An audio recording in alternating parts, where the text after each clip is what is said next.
ಚಿಕ್ಕಬಳ್ಳಾಪುರ ಲೋಕಸಭಾ ಕ್ಷೇತ್ರದ ಕಾಂಗ್ರೆಸ್ ಅಭ್ಯರ್ಥಿ ರಕ್ಷಾ ರಾಮಯ್ಯ ದೇವನಹಳ್ಳಿ ವಿಧಾನಸಭಾ ಕ್ಷೇತ್ರದಾದ್ಯಂತ ಬಿರುಸಿನ ಪ್ರಚಾರ ನಡೆಸಿದರು.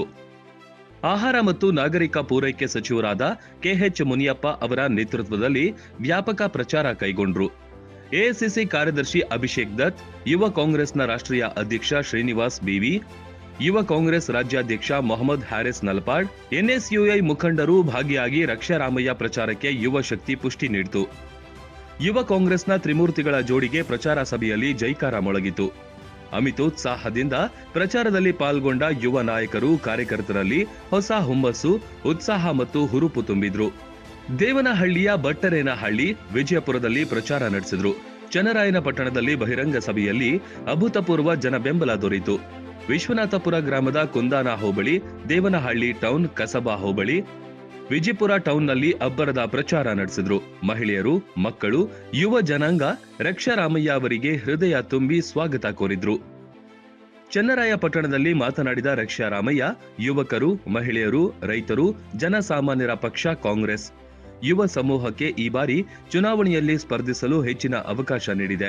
ಜನರ ಸಂಕಷ್ಟಗಳಿಗೆ ಕಾಂಗ್ರೆಸ್ ಮಾತ್ರ ಮಿಡಿಯುತ್ತೆ. ಈ ಬಾರಿ ತಮ್ಮನ್ನ ಹೆಚ್ಚಿನ ಬಹುಮತದಿಂದ ಗೆಲ್ಲಿಸಬೇಕು.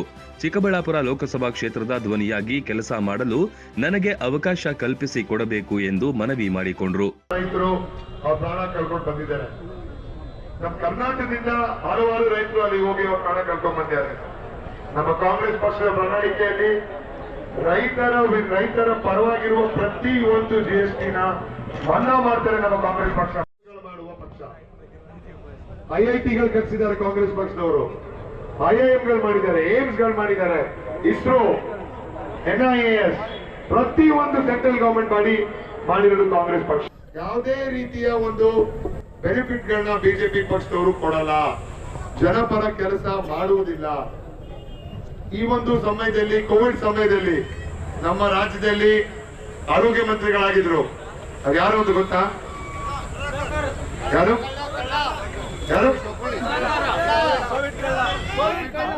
ಅಂತ ನೀವುಗಳು ಹೇಳ್ತಾ ಇಲ್ಲ, ನಾವು ಹೇಳ್ತಾ ಇಲ್ಲ.